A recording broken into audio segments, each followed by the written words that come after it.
Hi, everybody. Welcome out to the Lagerroom Guys Craft Beer Show. It is Tuesday, June the 16th, 2026. Jersey Johnny coming at you. With me, as always, is none other than Mr. Beer Samurai. Say hello, Mr. Samurai. Buongiorno. Say buongiorno, Mr. Samurai. Buongiorno, Mr. Samurai. Buonasera, actually. Buonasera. Buonasera. Little bit buonanotte. So, what are you eating there? Un cannolo. Why are you eating un cannolo? It's National Cannoli Day. Happy National Cannoli Day. For those who celebrate, of course. Now, everyone thinks this is cannoli, but like everything else in this country that's Italian and really yummy, we call it the plural name. Like, we'll take one cookie and call it a biscotti. And that's the plural version, biscotto. Right. Biscotto, that's a canola. Right, there's a canola, because it's one. And like panini, no, that's multiple sandwiches. Right. No, can I have a panini? No, You that's can have a grammatically incorrect. Never got un panino. So, Okay. I don't. You don't have You got that from Italy, right? That's from Italy, just downstairs from where I work. Yeah, absolutely. They're actually pretty good, actually. I would think they would be. Just guessing. You will never guess why I had the worst cannoli ever. Worst cannolo ever. In Italy. In Venice. In Venice. You know why? The Venetians are not known for the canola. Cannolo. The canola's in oil. Not canola. I said canolo. There's cannolo. No, I said canola. But you said canola. Oh, they're not known for the canola either. No, they're not. Olive oil. What is that? But the reason they're not known for it is because they fill it with buttercream. Yeah, it's not so much. Yeah. You got to have that good mascarpone. Mascarpone. There you go. I don't have any cannoli, or excuse me, canola, or cannoli. I don't have multiple of them. Or any canola oil either. Or that either. I do have a couple of these, though. So. You have a tortilla chip.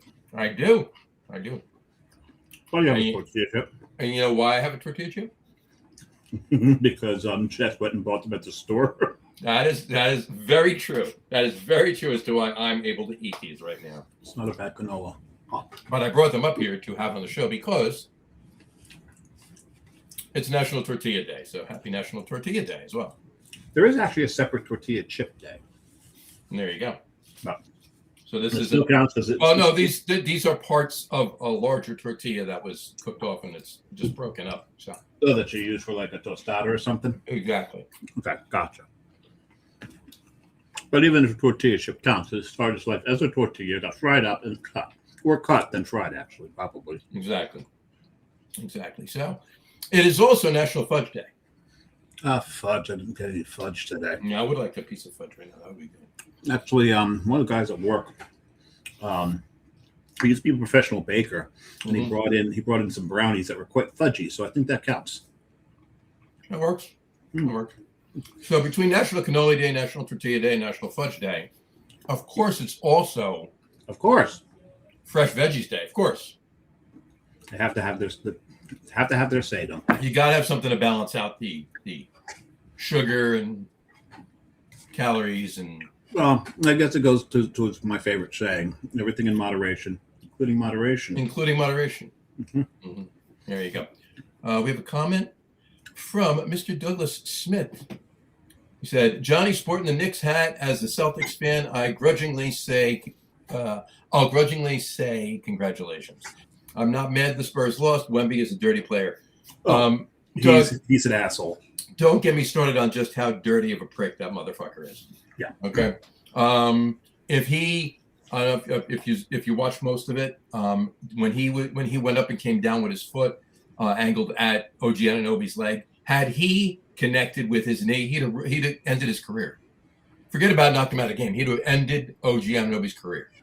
He is a dirty POS, and if Adam Nutbar Silver wants him to become the face of the league, he's going to have to do a lot of friggin' growing up soon. At 22 years old, he needs to. And it was one of the many reasons I was rooting against France today versus Senegal. because of Wemby. Yeah, because of Wemby. Yeah. But also, and we talked about this a little bit. The African teams are having a hell of a friggin' cup so far. Mm-hmm. Who went and tied Brazil, right? There you go. Who tied the Netherlands? Cape Verde.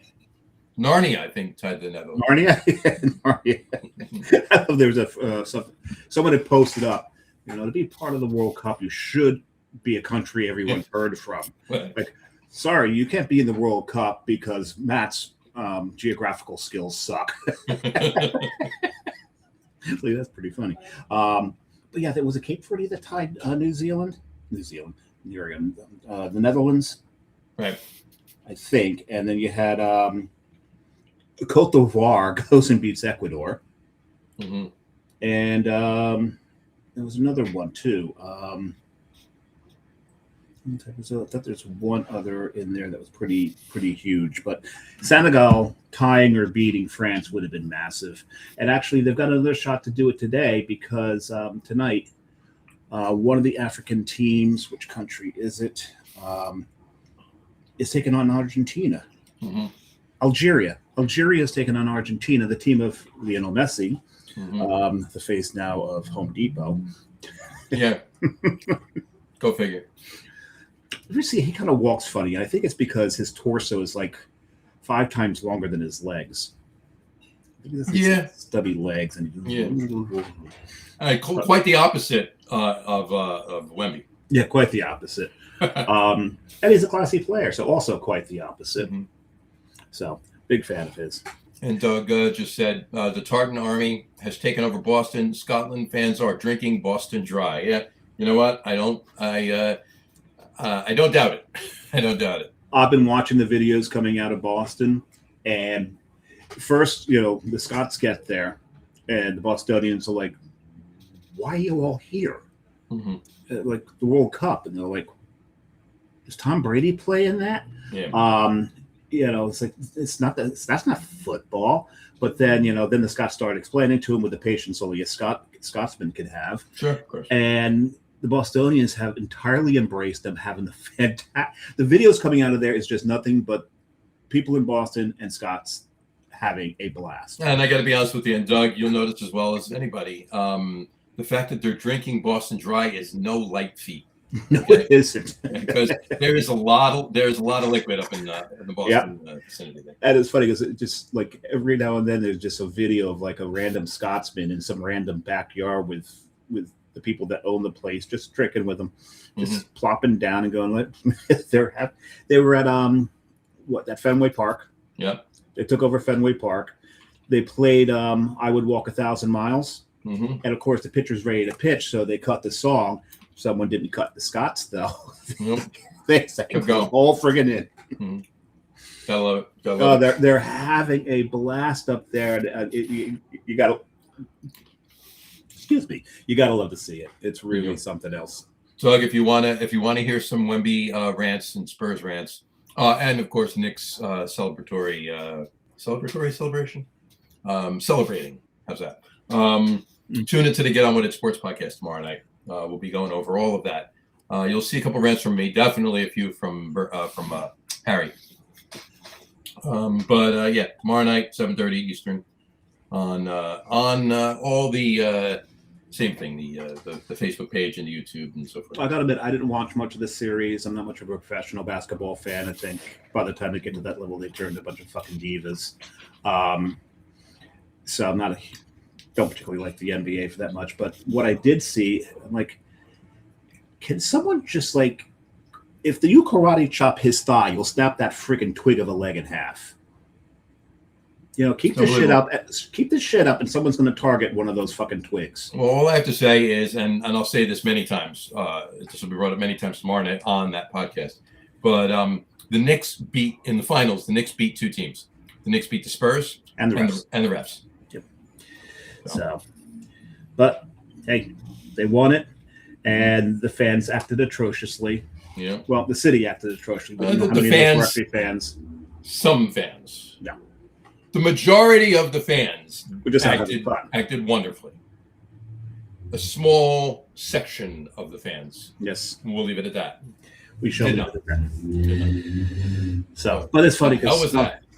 it's one of those water pipe mufflers because hey, I got a small penis, so I need attention. I Anyway, always say, anytime anybody blows by in a car with making a shit ton of noise out of the exhaust, I yell, "Sorry about your small penis." well, it's funny because I've been in the car where you get like one of those big monster trucks go by with the big pipes coming out of it for some reason, Sure. and I didn't realize how much I'd rubbed off on the boys, but invariably, one of them will go, "Sorry about your penis." Mm-hmm.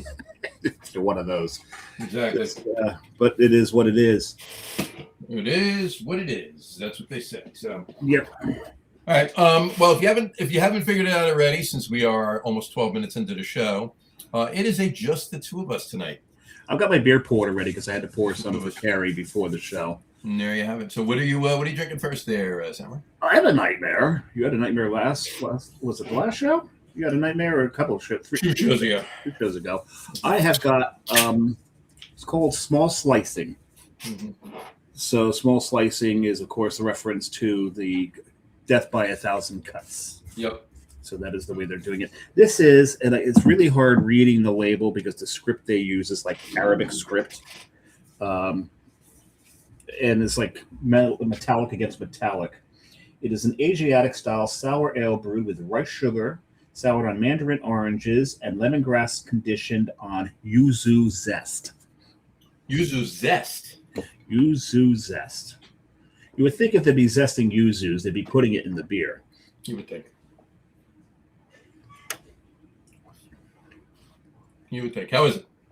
It's quite tasty. Quite tasty. Quite the tasty sour from Nightmare Brewing in Bayshore, New York. Yeah, it's not bad at all. I kind of like that. I poured it is bitter though. Woof. No, bitter. Yeah. In a good way. Gotcha. I poured from an Italian Pils from Triple Bottom Brewing in Philly. Triple bottom girls, you make them. No. Yeah. I mean, hey, why not? No. I mean, kind of means around, same thing.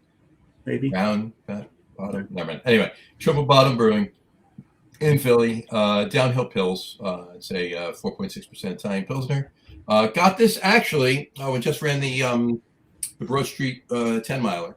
Yeah. Afterwards, there was for the first time, there were beer tents at the finish line. Oh, nice. And Triple Bottom was there, and they were actually selling beers that they were pouring, and they were also selling 6-packs of this to go. So we grabbed, they were selling their IPA and their Pils. So we had an IPA, and we took a 6 of the Pils. So, nice. And there you have it right there. So, and how is it? It is quite good. Yeah. Nice. A little bready. Not too much. A little floral notes kind of overtake it, but there's a little bit of bread underneath. Clean. Nice. It's an Italian Pilsner. Solid. Excellent. There you go. And there you have it. Brian Boak commented in, on my way to pick up dinner. We'll chime in when I get back. There you go. Thank you, sir. We appreciate that. Okay, we'll wait. We'll wait. All right. Should I play the Jeopardy theme? There you go. Anyway. Imagine. We'll wait for you to get back, Brian. I just sat there until he came back and chimed in. There you go. All right. Couple things. Just so you're aware. Sometimes we actually have these shows scheduled. Sometimes we do. Sometimes we have these just the two of us scheduled. Because we got way too much to talk about. And there's beers we want to drink. There's things that we've done that we want to bring up, that we have information we want to pass along, news, if you will, things that we can just do. And it's a throwback to our first 8 shows. Right? Our first 8 shows were solo shows. Well, sort of, because those were audio only. They were audio only too, right? Exactly. We had done a couple video shows before we brought a guest on. Yeah, I think we did 6 audio only shows and then 2 video shows. I think that's what it was. But in any event, so some of these are, on occasion, these just the two of us shows are scheduled. Many times, however, it is because the guest has to reschedule. And when they need to reschedule, ahead of time. They know like a week before. We usually move some guests around, bring somebody, find somebody that's coming on a show in a few weeks that can move up and has the time, and we move the show up to fill the slot, and everything's fine, right? But sometimes an emergency happens, and they just you are over-explaining this. So I'm filling time. We're not literally waiting for him. So look what I got. I'm vamping. Look at that. I just got the World Cup badge. World Cup badge. I'll have to check in. I'll have to get that. Yeah, check something in. It's more colorful than this is allowing. You know what? What's really weird if you hold there it. You go. There you go. See it. When it was just like the monochromatic and the colors didn't dial in, like right there. Yeah. When you first put it up, I thought it was one of those discs you put in the center of a 45. Oh yeah. Of course, I dated myself there. Some people are like, "What the hell?" Well, no one else would. So, what the hell's a 45? Back when 45s were out, no one would date John, so we had to date himself. There you go. But he'll be here all week. Don't forget to tip your bartenders. Try the veal. Anyway, sometimes it's last minute, and then we scramble a little bit, but then we wind up doing a show. So tonight is going to be. We have a few things to talk about, but we're going to rely on some of your comments to help us out here. And Doug just said, "That's not AI, is it?" Dace. I'm assuming he meant to type Dave. No, it's not Al, and it's not Dace. It's not Al or Dace. Anyways, he says, "That's not AI, is it, Dave?" Oh. I have no idea what they use. The V is right next to the C, so. And if he's already been drinking, or maybe he's so reliant on AI now that he lets it do its comments, because we know AI can't spell worth a shit. Doug, I have a question for you, an honest question for you. I want to know how you feel about this. I have my opinion on what you're going to say, but I'm curious. Anytime this happens last minute like this, and we do it just the two of us show. Should we drink beer or should we make tiki cocktails? Or should I drink mead? Or should Dave drink Malort? Or just Malort the whole show. There you go. So beer, tiki cocktails, or Malort. What should we do, Doug? Let us know. I had actually he said, I get your point about AI, all kidding aside. There you go. And he said both. So wait, beer, tiki cocktails, or Malort? Oh. Both. The line at the end of Trading Spaces. Why can't we have both? Why can't we have both? Why not? Why not? Lobster and crab for everybody. No, I actually, my sister gave me a bunch of bottles of mead from a meadery? What the meadery in Belmar? In Belmar? You mean Belmar? Long Branch? Yeah. Beach Bee. That she picked up as a way of thank you for planning the Italy trip. Gotcha. Beer and tiki cocktails, not Malort. I could do a tiki cocktail with Malort. I've done a couple of tiki cocktails. You have. You've done a tiki cocktail with Malort. So she got me a bunch for that. And the reason she got me the mead is because when we're in Italy, when we're in Novello, we went to this place called Ant. Mm-hmm. It was capital A, capital N, capital T. So I assume it has nothing to do with the segmented bug that can lift things 2,000 times its weight. Something like that. Someone's making popcorn. Probably Carrie. Are you sure? Pretty certain. But it was blind tasting.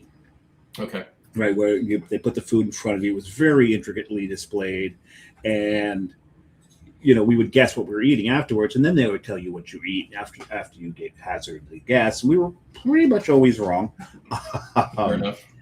Because they were really ingenious with some of these things. But the A and the T, I think it was like probably the initials of the guys that found it or something. What was the coolest part about it? Or the guy's name was Anthony. Could have been. Anthony. Anthony, come here. Anthony. That's a U.S. thing. It'd be Antonio in Italy. Yes. But it could be Antonio. But one of the parts or it could be Antonio's aunt. No, because that is Zia. Anyway. So at one point, they'll bring you down into the wine cave. Okay. It was an old tunnel. Mm-hmm. and they've got a bunch of wine down there. And you talk to the guy about what I asked him to get an idea. I said, no, you can't tell me exactly, but what are we going to be eating? Gave me kind of an idea what we're going to be eating, and I gave him an idea of what I like. And he said, well, how about this? I said, well, do you have one of these? I said, yeah, we got one of these, but you should probably do this. Let's do that. So there's a lot of back and forth, and came back with a bottle. But at the beginning, you don't get the wine right away because you have, and you'll hear more about this on Thursday, an aperitivo. Mm-hmm. Right, and we'll define that more on Thursday. Watch the show on Thursday because I will be making this cocktail. I am going to be talking about because there is meat in it. Okay. I didn't expect there's meat in it. Yeah, there's meat in it. They just put a pork chop right in. My God, it's amazing. That's a weird cocktail. But no, I did not expect to go into a fancy Italian restaurant in Italy and get handed a cocktail with meat in it. Mm-hmm. It was what was it? It was mead, wine, Saint Germain, and tequila. Nothing of that screams Italian. No. And was it like a vermouth kind of wine, or was it like a wine more wine-esque? My recreation of it uses Pinot Grigio. Okay, so you got straight. Yeah, so we'll get more into it on Thursday. But Sarah and Carrie's aunt were both like, "You need to recreate this." Mm-hmm. I'm like, okay. So I did. So she got me all this mead. The one thing she failed to think about is all the mead she got me were flavored. It's not good. So I don't make it with mead. I actually make it with honey syrup. Okay, fair enough. Right, so you get the same flavor without adding too much alcohol. No. I made this. I made the one Boulevard here with this mead. That was fantastic. Viking Ruins. Yes, I remember we did that. Yes, it was the Nordic. Wait a second, it's got the symbol of Gandalf on it. Does it? Yeah, at the very bottom. Oh yeah, that's Gandalf's mark right there. Yeah, it's scratched on Bilbo's door. It's a sour cherry and Tasmanian pepper mead. That sounds yummy. It was delish, as they say in the funny papers. That's a good song. Picked up a couple of syrups lately too. We'll talk more about that on the cocktail show too. But yep, lavender syrup actually made a new cocktail with that. It's pretty good. Very nice. But yeah, so she gave me all this mead. So I was actually thinking of putting them in the fridge and having them on the show tonight. But nah, let me go into the beer fridge and pull some stuff out. And there you have it. Very nice. Very nice. All right. There's a couple things I wanted to talk about. I can pull these up really quick right here, as they say. First of all, was it? Let me get the actual. Let me get the actual post up to read it to you. Are you pouring your other beer? Is that what you're doing? Oh, it's already poured. No, I was just drinking some water to get the sour out of my mouth because the next one is going to clash with it big time. Gotcha. Doug just said. Commented, love mead, need to try it in a tiki cocktail. Yes, mead makes great office products. They do. They do. Right? Was mead behind the Trapper Keeper? Mead was behind the Trapper Keeper, yes. One of the greatest inventions of our lives. And they went away. The Trapper Keeper was like the coolest damn thing. Trapper Keeper was fan-friggin-tastic. It really was. Those were really neat. You'd be like so cool. You'd have your Trapper Keeper, but I'd still have all my books covered with a brown paper bag as a book cover. I did that not because we probably couldn't afford to buy book covers back then, but I did have a Trapper Keeper, which was the Cadillac of notebooks. Trapper Keeper was the shit back in the day. It really was. Yeah. But I actually always did my books in brown paper bags because you could decorate them yourself. You had plenty of scratch paper to work with. Oh no, I always drew album covers on mine. Oh hell yeah! Well, not so much album covers, maybe partial album covers, but it was always the logos of the bands, right? It was. Well, with ELO, I did ELO with the big spaceship on the front of it. There you go. I did. Let's see. I did the News of the World album cover on one by Queen. Nice. The big robot. Very nice. So, yeah, Justin Vitti just commented it. Honeybird Sriki Tiki or Sriki Tiki or Mai Tai with mead. There you go. Interesting. Honeybird rather than Jungle Bird. Rather than Jungle Bird, I guess. Yeah. I guess. Oh, I did something. So just the other day was Friday. Was it Friday? Just the other day. What Friday? As a matter of fact. It was. What day? What? Yes, it was Friday. Was International Kashasha Day. So of course I made a caparina. Wasn't that an artist back in the 80s? Chiki Chiki Boom Boom? No, Chiki Chiki Boom. Shaka Khan? Shaka Khan? Shaka Khan? There you go. Yeah. That's all I want to do. Let me rock you, Shaka Khan. Let me rock you. That's all I want to do. Anyway. No, Kashasha is... Kashasha, not Shaka Khan. Kashasha is, it's basically rum. And it's very akin to rum agricole. The Barbadian style, the French style of rum, which is actually using the pressings from the sugarcane rather than the leftovers from the sugarcane processing.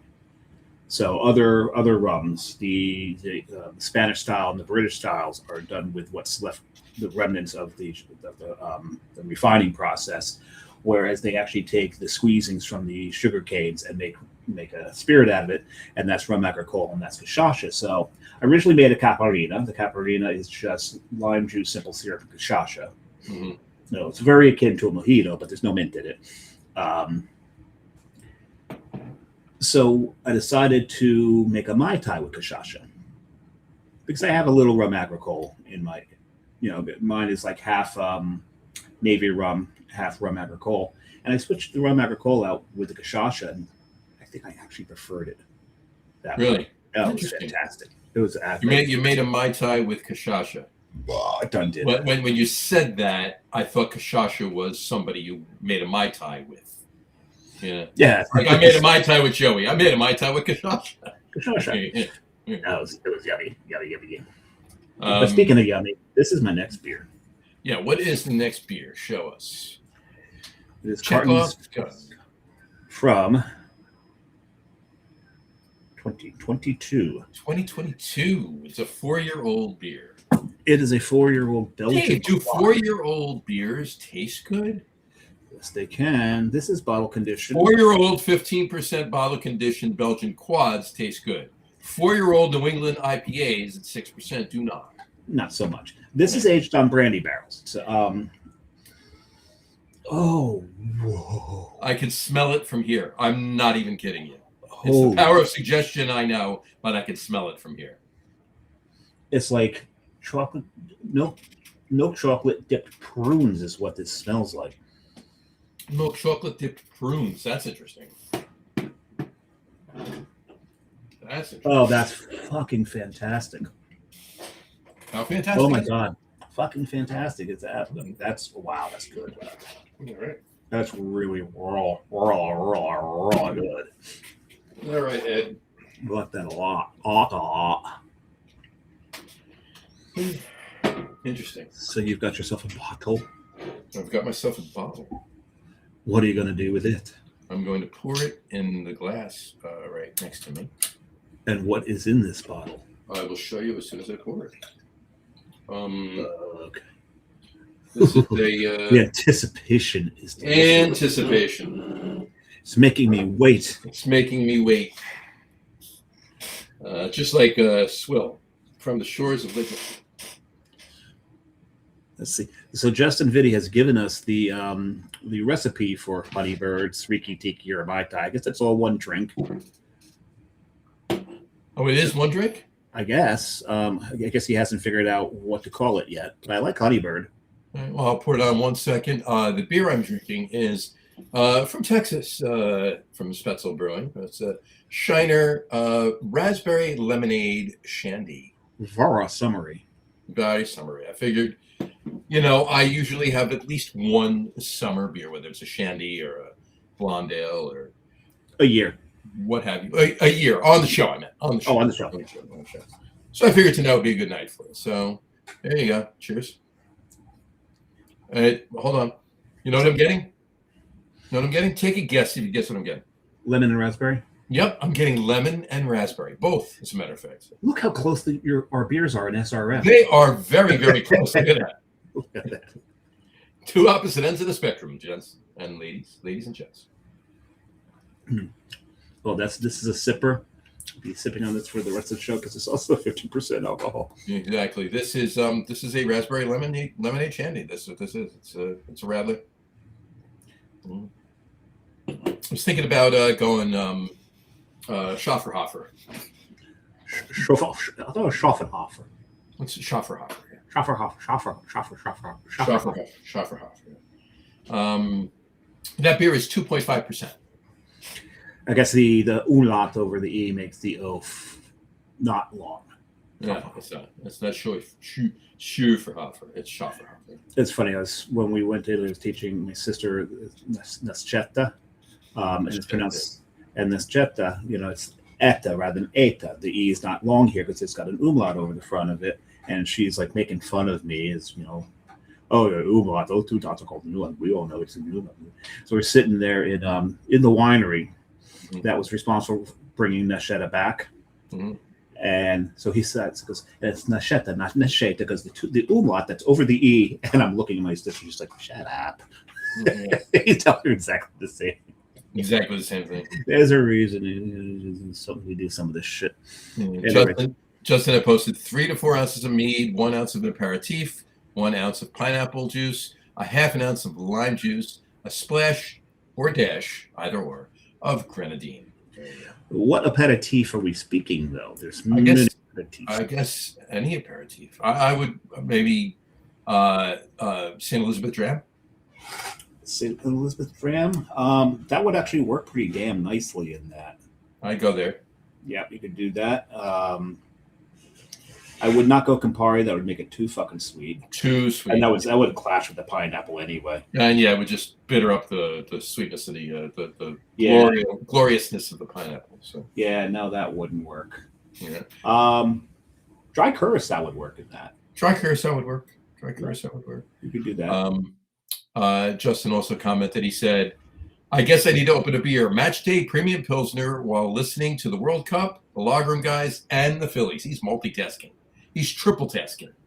Wow. He's more talented than I thought he was. Mm-hmm. You would say he's kind of a magician. I think he is a magician. I think he is quite the magician. He said anything Sicilian would work. Any aperitif from Sicily, huh? Mm-hmm. And then he said, agreed. Yeah. There you go. Vanessa said hi. Hey, Vanessa. Hey, Vanessa. How are you? She's smoking something. Day 2 curing fire is complete. She's smoking. She's smoking the smoker. she's curious. She's smoking the smoker. Day 3 and 4 using 10-inch long and 3-finger wide wood at 3-hour burn time each. Very nice. Very nice. And then Brian Boak is back. He said, broad daylight break-in at Jewelers next to Whole Foods. Broad daylight break-in at Jewelers next to Whole Foods. I'm reading like he's opening a beer. That was the name of the beer. Broad daylight break-in at Jewelers next to Whole Foods just before I go there. I guess you got tied up at the where. Sucks. Oh, you know what? Him commenting on the show earlier on, I think it's like, no, it couldn't possibly be officer. Look, I was commenting on the locker room. Yeah, exactly. He's got proof. And we all know that they go off right at 6:30 every day. Every day. And the cop would be like, "Yeah, sure. Yeah, you're lying." Vanessa said Sicilian pizza. Sicilian pizza. She said the wood-fired oven build drying fire secure the newly built oven. Yes. All right, cool. So now a couple things I was getting to before I opened this up. It's a shame, and like we say all the time, right? Whatchamacallit, I'm not overly thrilled about the fact that the state of the beer industry right now, and this is another casualty in New Jersey. Another one. 8 and Sand Beer Company in Woodbury, New Jersey, will be closing their doors for good after 10 years of great beer and community. This was their post. Thank you for the fun times. After 10 years of great beer community, 8 and Sand Beer Company in Woodbury, New Jersey will be closing on June 28th. Will be their last day. Woodbury does not have good luck. Wasn't Turtle Island? Turtle Island, not Turtle Island. Stone. Wasn't Turtle Stone in Woodbury? No, they were. No, they're Vineland. They were in Vineland. They were right next to Woodbury. Not too far from there. Yeah. No. Oh, they never even opened their doors. They had distro, but they didn't. They never opened the tap room. Yeah. Yeah, I actually had a couple of their beers. It was pretty decent stuff. And we had it at the first ever New Jersey tap takeover at the tap house. The Tap House of Wayne. Yeah. Tap House of Wayne. That was 15 years ago. Very long time ago. Yeah. And the thing is, you know what I got while I was there? What's that? I've got a Turtle Stone pint glass. Never mind. Okay.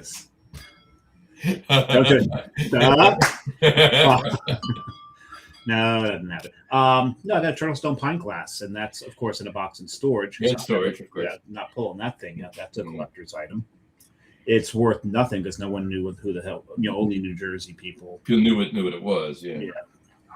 So, I gotta pull this one up here. What are you gonna whip on out? Excuse me while I whip this out. Cleon.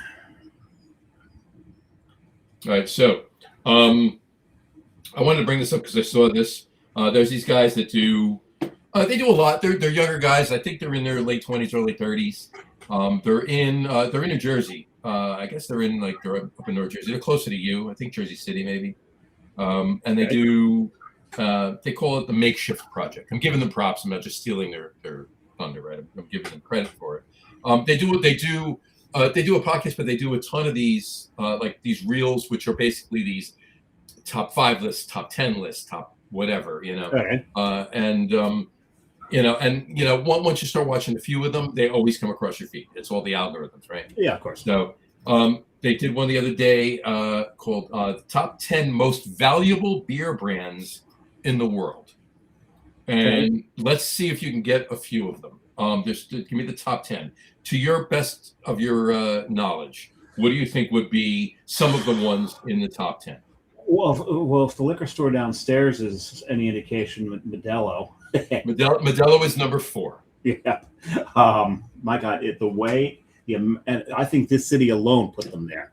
Yeah. Well, Modelo is definitely. It's a great. I do like it. Modelo. I'll drink Modelo.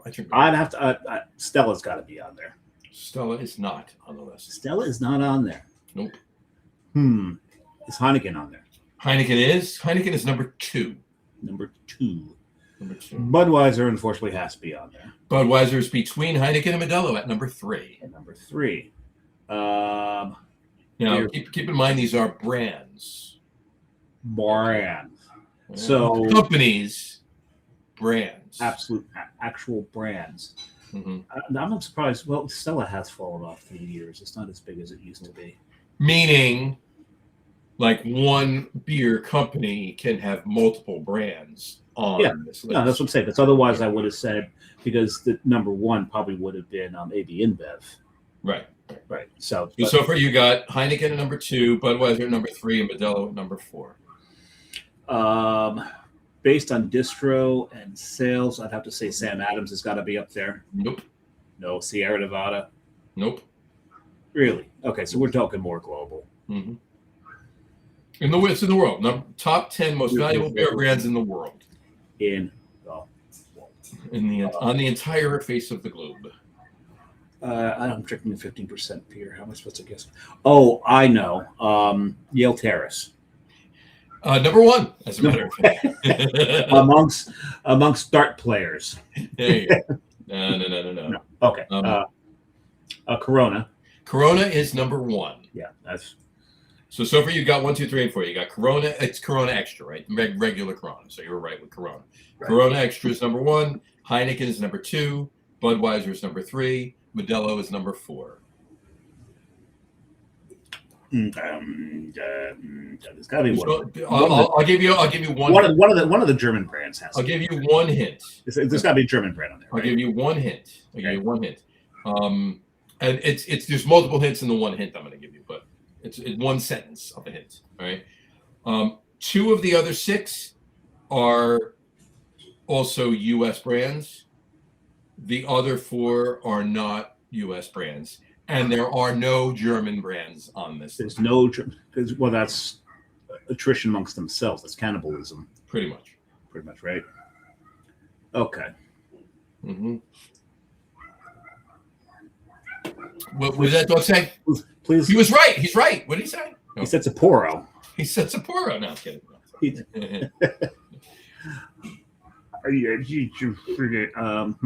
Come on. Guinness, of course. Guinness is number 10. Right. You knew they had to be on there. They're so they're everywhere. They're everywhere. They're everywhere. Mm-hmm. Let's see. You just like go through like a Buffalo Wild Wings tap list. There you go. Probably. Well, you know what I mean. Yeah, you get them all if you did that, except for maybe one. Yeah. So let's go. I said Sam Adams. You said they're not on there, right? Not on this. So if they're not on there, Dogfish Head is on there. No. Okay, so we're talking macros. Yep.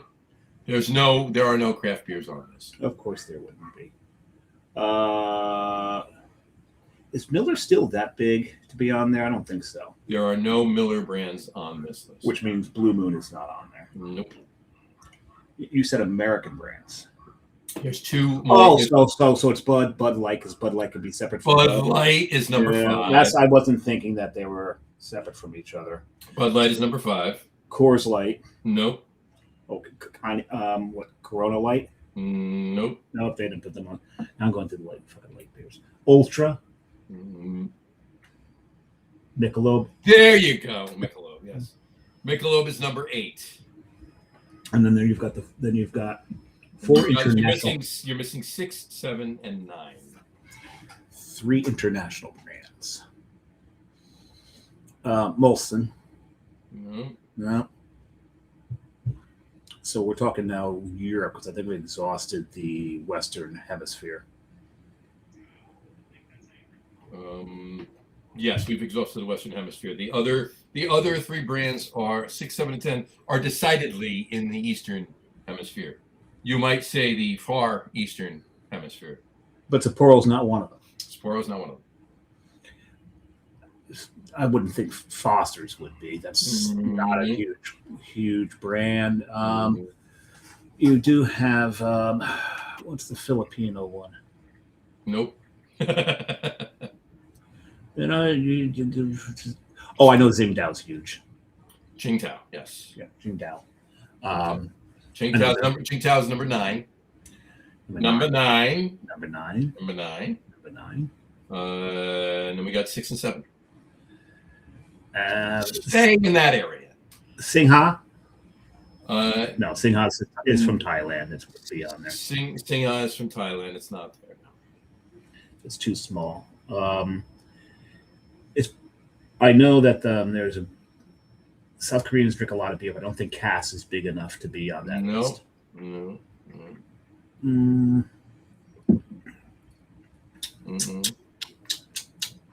I don't know. You're in the right area for both of the other 2, 6 and 7. No, Asia, but I can't think of them. Give us. One is in Japan, and the other one is from China. Asahi? Asahi's number 7. Asahi's number 7. I always thought Sapporo was bigger than Asahi. Asahi is number 7. I'm happy to hear that, because I actually like Asahi shit ton better than like Sapporo, both from a taste and a company. Taste point of view.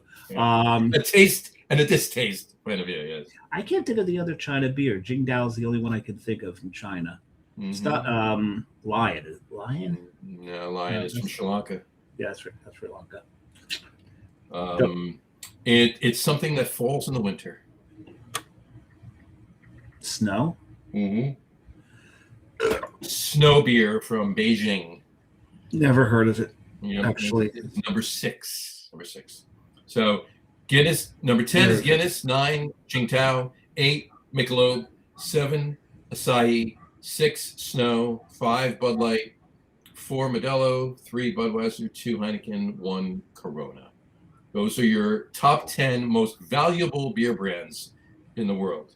Not top 10 best beer brands in the world.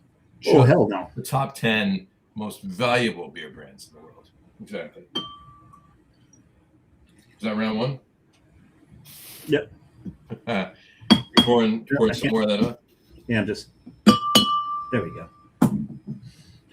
Couldn't get it to do it again. There you go. Get some glassware over here. So. In this general vicinity over here. So. I've got a few over there and some kind of like way over there. Storage units that way. Yeah. I did want to bring this up too. Now, I want your opinion on this. No, absolutely not. Perfect. I agree with you. We're going to go move on to the next. Now, somebody posted this not too long ago on, and it got me to thinking. Now we all go to concerts, we go to sporting events, we go to different outdoor things, and they have beer there. I've got one coming up on the 26th actually. So somebody went to, I won't say where, because I won't want to put them down. I won't say what it was, what I saw it, or what it was, but just the gist is all you need for this particular conversation. The gist is up. No, right. That's not right. So these were normal size pours available at and it's in New Jersey. I'll give you that, right? These are normal size pours at a concert venue, or yeah, I mean it is nothing more than a concert venue, right? An outdoor concert venue. We'll give you that, right? Okay. Normal size pours. Coors Banquet and Coors Light. A normal size pour, $11. Not worth it. All right. Miller Lite, $15 for Miller Lite. It's a better beer, but not that much better. It's not that much better. I mean, well, let's put it this way: if Coors Light is $11, Miller Lite's $15. So we can do it that way, right? Yeah. But here's the best part. Relatively speaking, right? The Miller Lite, they spelled Miller Lite. They spelled light Light for Miller Lite. So that's wrong. So that's wrong. There you go. Blue Moon, which I don't like. I don't like it. I actually just recently had a Blue Moon, but I would drink it before I would drink Coors Light, and that one was only $12. Right? I still would pay, Blue Moon? Blue Moon, yeah. I still wouldn't pay $12 for a Blue Moon, mind you. But no. Anyway, Corona, $12. Okay. Modelo Especial, $15. Again, okay. Modelo compared to Corona, I would agree with the ratio, but not the starting level. Right. Corona, non-alcoholic, $11. All right. So $1 less than alcoholic. Yeah. All right. Paying $1 for the boost. Yeah. Okay. But get this right. So Miller Lite is $15. Sam Adams, and I can only imagine it's either Boston Lager or Summer, right? It wouldn't have anything other than those two, right? Miller Lite is $15. Sam Adams is $11. Okay, interesting. All right? But now keep this in mind. Sam Adams is $11. And I mean, no disrespect to the gents up in Asbury Park, but Asbury Park Blonde, $14. Well, it's craft beer. Right. Well, it's craft beer, so it has to be charged more for it, right? But still, even though it might not be worth, none of these beers are worth what they're charging, right? No, of course even not. Though Asbury Park Blonde is $14, it's still $1 less than Miller Lite or Modelo. Interesting. And the most expensive one on the list is Dogfish Head Grateful Dead Juicy Pale Ale, $16. Highway robbery. Yep. But what are they doing, right? These people are there. You're in there. You're having a good time. You want to Captive drink. audience. Captive audience. Captive audience. They're making their fucking money. They're making their money. So I don't agree with it at all. You know what? But you know what? This is one of those venues that has a, probably like a 3.5 month window to make their bank, and they just shut it down for the rest of because it's an outdoor venue. It's an outdoor venue, and that's it. I'm sure it's a seasonal license. This is exactly why you invest in a plastic flask. Mm-hmm. Yep, or just drink a lot in the parking lot. And hopefully you're sober enough to make your way into the venue. Well, look, you got to know your limit, right? You got to know where you max yourself out without getting stupid, and then go inside, and then have one. Maybe, and then hopefully you can get all your pissing done during the opening act. Right, exactly. Well, this is one of those venues that I'm sure that many people that are standing. It's obviously standing room only. Many people are just using the ground underneath their feet as their bathroom. So. Okay. Follow. Kind of like Times Square on Newsy. Yeah, but so hopefully the ground or on Thursday. Thursday. The ground, I hope the ground beneath their feet is grass. Well, yeah, it's grass. That's my point. Okay. Good. Then you're not talking about Summer Stage. No. I'm not talking. This is that would be not awful. Summer Stage. No. I'm not talking about somebody relieving themselves on the blacktop at Summer Stage. There you go. There you go. Brian Vogt just commented in 3 times, actually. He said, forgot to put a special beer in the fridge, now in the freezer, having my Belgian Saison, he said. And he said, Sam Adams all the way. Yes, 100%. That's the beer I'd be getting there. For $11, boom, just getting it, calling it a day. Now, don't forget your beer in the fridge. Yeah, don't forget the beer in the fridge. I get a text from my sister. She says, I think I'm going to cry. I'm like, well, what's happening? Mm-hmm. Something's up. We've been down there a couple weekends ago. Her daughter's friends were throwing her a bed party. Have you heard of one of these things? No. What is it? A bed party. So what they do is when the kids, hopefully maybe it's just a girl, maybe they do it for the boys too. When they get accepted to a college, their friends throw them a bed party. Bed party. B-E-D. Bed. B-E-D. They get in cahoots with the parents, and what they do is they get the kid out of the house, and they go and they decorate their bedroom in the colors of the school. Also, and they get them like merchandise, like clothing and stuff from that college. Shouldn't that be a bedroom party? Because a bed party. No, but then they spend their whole time sitting on the bed, taking pictures on the bed. Right. And the bed itself is decorated, not the room so much, just the bed. So they call it a bed. The weird thing is when they're taking pictures, having like your family members, like, hey, Uncle David, get on the bed with Sophie. And like, this is really creepy. And even like her brothers were like, this is weird. I don't want to do this. Please don't make me do this. But exactly. The point of the story, and this is related to what I was saying to Brian, is my sister actually put a couple of bottles in the freezer from wine she brought back from Italy. And she forgot them. We drank the Nascetta with the umlauts, and she forgot the other bottle. Oh. She brought them both out, and I said, put that one in the fridge. She didn't hear me. She put it back in the freezer.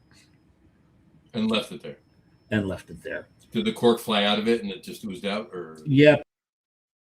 And it started to ooze out. So I told her, well, the only thing you can do is put plastic wrap around the top of it, because you can't recork it at this point. Put plastic wrap around the top of it so it doesn't get any of the flavors from the fridge. And leave it in the fridge until it naturally melts. And it's not it wasn't carbonated, so it should be okay. She still hasn't drank it yet, though, so she doesn't know it's okay. It's like she probably should have drank it the next day. It's still a bottle of white that's been left open. Yeah. So. Oh, what a shame. Yeah. The point of the moral of the story is Drink Reds. There you go. Yeah, you don't have to show them off. Brian also said Asbury Park. He'd go at Asbury Park, but he would pregame like he does at Giant Stadium, and not buy anything inside. Just bring water bottles in, right, Brian? Absolutely. No, that's what I said. That's what I said. Pregame outside, and then what I would do, to Dave's point, right? Bring a little flask in if you can. Something like that venue, you could bring a flask in. Obviously, not getting that in Giant Stadium, but to an outdoor concert venue and. No, but you can get a plastic flask in. So drink in the parking lot, bring a flask in with you with some good bourbon or whatever you want to sip on, and then buy one beer inside. So I'm spending money on one beer inside, whether it's the Sam Adams for $11, whatever, sipping on that, and then water too. And that's my indulging inside. That's my thing. He also said he knows of a bed party his granddaughter had. Which school did she get accepted to? And he said, no, they decorate the bed. It's the bed they decorate. It's the bed. It's the bed they decorate. And then they take pictures on it, and it's and then the whole family gets on the bed. It's an odd thing. Yeah, I would say so. One other thing I want to bring up, and I saw this, and I didn't do too much research into it. So I'm only going to give the bullet points, if you will. More on that, and we're going to start posting some of this stuff. We're going to share it on our Insta and on Facebook as well. Imprint beer. We've all heard of Imprint beer, right? Imprint. There's a fire outside, or police? That's police. Come on, you know that. You know the difference in the sirens. You know the stuff. Some fire trucks have those, but they use the windups. The windups is what you need on fire trucks. Yeah, no, that's definitely. So, Imprint beer, in Pennsylvania, right? We have, they make a bunch of beers, but they're known for their lactose sours, like other people. Apparently. From the one article I saw the other day, I saved it to talk about our show. Again, I apologize. My bad. I didn't do enough research looking into it, so I can only give you the headline, if you will. But we'll do a little bit more research and post it if we can. High Days, which is a hemp-derived THC beverage company. High Days bought Imprint beer. That doesn't seem like a marriage. Says the headline is, it's from the Brewers and PA Instagram. It says, a new chapter for Imprint beer. High Days acquires the troubled craft brewery. There you go. Okay. So we're going to research that a little bit and we'll talk about it. We'll see. And if you want to drink some Imprint beer, they do make this stuff right here. They do. That'll help. They do. Don't ask me why that's at my desk, because I can't remember why that's at my desk. Maybe trying to lactose up a normal sour, or I mean, what are you doing? Well, Lactaid takes it out, so maybe I was trying to drink some. I was probably trying to drink some Bolero. You were going to go there. Geez. You knew you'd have to bring it up. Exactly. I think it's when my daughter came over. She's lactose intolerant. There you go. No, Stockton. Brian said Stockton near Atlantic City last year. It's and it's not named after John Stockton. That's Stockton. Is it still a state college? No, Stockton University now. It's a university. Yeah, it's not Stockton State College like it was back then. It was named after one of the first senators from the state, right? Yes, yeah, Richard Stockton. And wasn't he Richard Stockton? Wasn't he also president of Princeton? May very well have been. I could have just. I think I made that up. I think it was Richard Stockton. I think I made that. Oh, but they did name. They also named a rest area on the Jersey Turnpike after. They did. And then here's a question for you: what's the northernmost rest area right now called on the Garden State Parkway? That would be the Vince Lombardi. On the Garden State Parkway. Oh, the Turnpike. You are correct. On the Parkway. Turnpike, because I was talking Turnpike. I didn't hear the Parkway one. It's not the Bon Jovi one because there's a couple more after that. There's one just south of Clark, north of Union, and I don't know the name. Just south of Clark, north of. south of Clark, north of Union. That's two different directions. North north Clark is north of Union. Not Union. Edison. South Sorry, Edison. Those aren't. Those are just like gas stations. They're not rest areas. Oh, I know which one you're talking about. That's one just as the Parkway begins. Up north, all the way the northernmost rest area. All the way, yeah, up by the Montvale exit. I have no idea. Kamala, give me the gabagool. The name of Joey Soprano. Tony Soprano. Yeah, it is the James Gandolfini rest area. I like that. Did you see his son in the Daredevil series? No. So he plays. He's got a role in the Daredevil. So it's funny because when he comes on screen, you're like, "That's Gandolfini's kid." He's from and Park Ridge. He went to Park Ridge High. So up there, so it's close. Yes, A friend of mine actually acted with him in high school. Acted with him in high school, and two of them were sitting in the principal's office together. And they didn't act out with him, right? They acted. They graduated together, and he acted with him in high school. And obviously, James Gandolfini kind of went on to make it a career, and my friend did not. So there you go. No, but if you get a chance, see his kid in Daredevil. He was at first you're like, he's kind of annoying. He can't really act, and you realize he's not that awful an actor, and then he grows on you.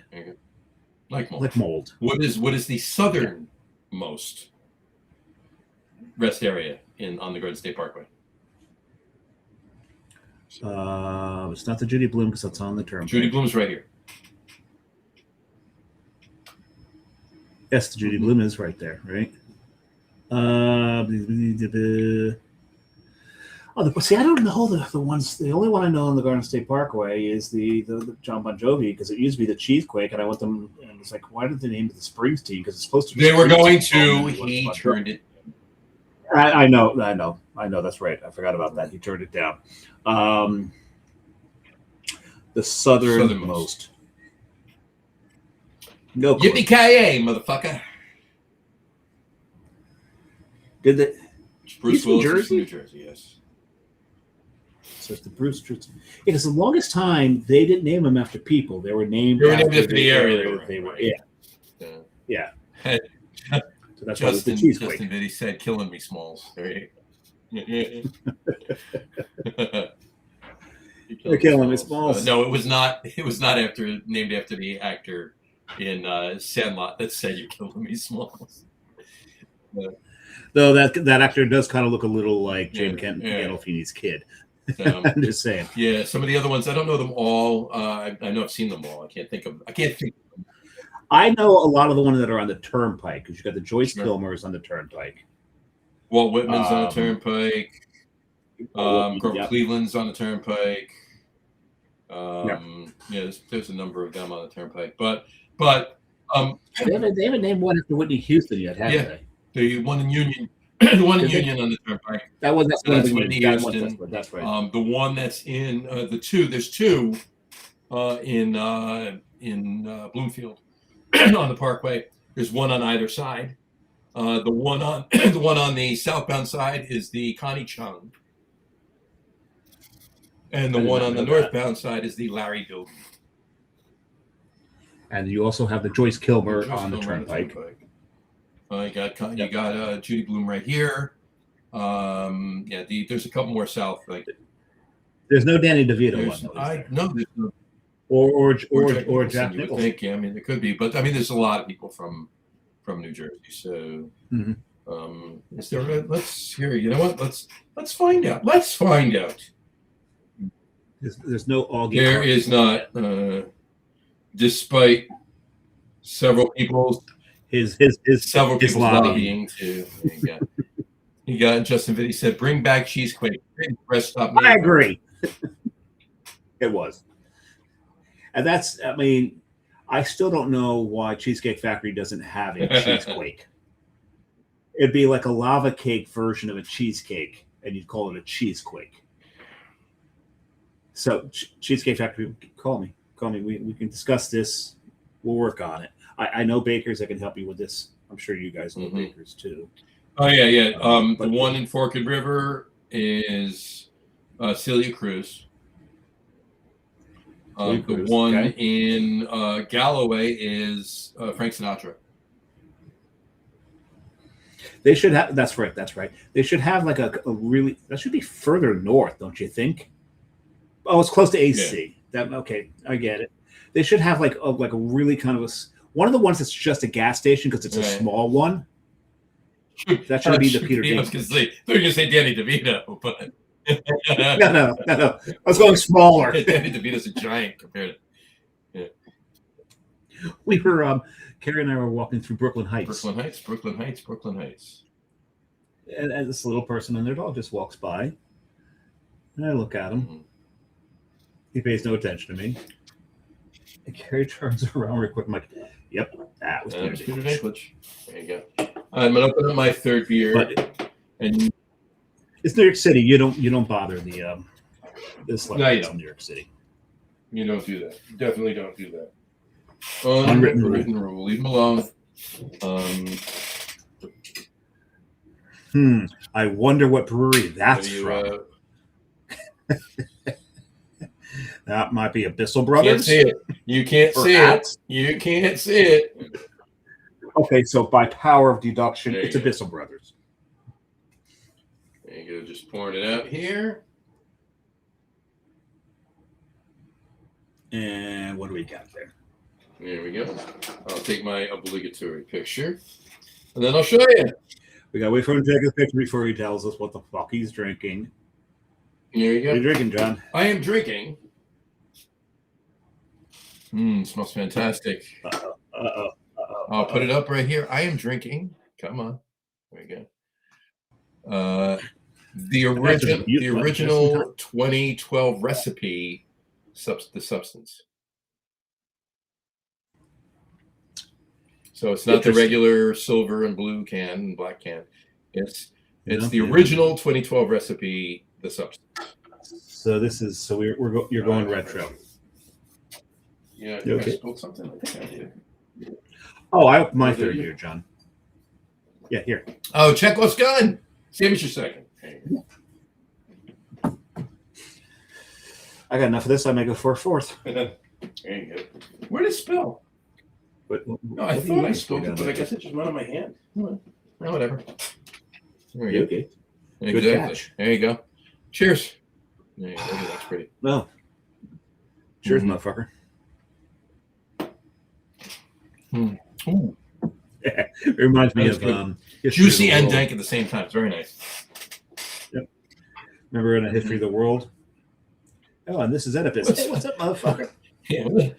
What's happening? What's happening? Hey, motherfucker. Hey. I wasn't know. He's hey, Josephus. Hey, motherfucker. Yeah. And that's the Ethiopian Shimsham. Damn. That's another movie that you could. There's so much you could not like. The line that jig is up.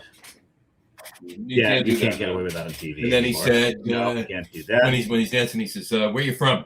Ethiopia. What part? 185th Street." Yep. I think my favorite line from that one is, "You man go left, you man go right. I will stay here around the circle right here." Because they're all. You take the left flank, we'll take the right flank. What's the right flank? I don't know. I flunk flank. You flunk flank? Get the flunk out of here. And I love how they explained why Jesus and the apostles were all on the same side of the table. All right, that's it. All I got is the X. This is no good. All right, everybody up on the other side of the table. Push the malt vine. You look like the piss boy. You look like a sack of shit. So they canned filming, finished filming.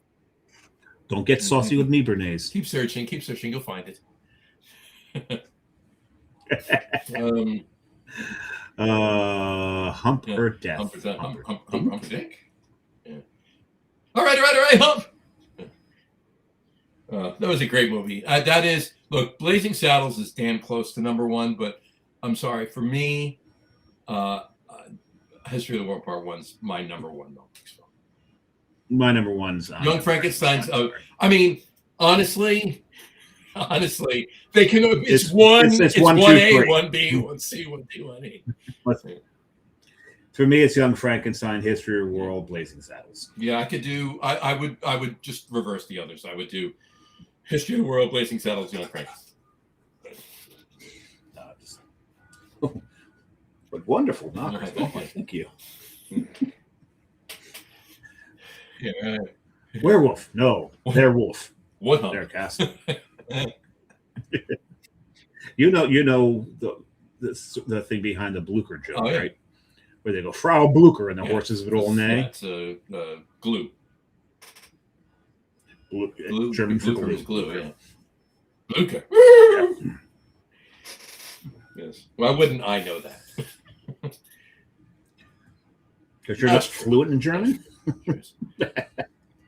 You're just half German. Which we call it, yeah. And then say when 8:30. If you're blue and you don't know where to go to, why don't you go with that?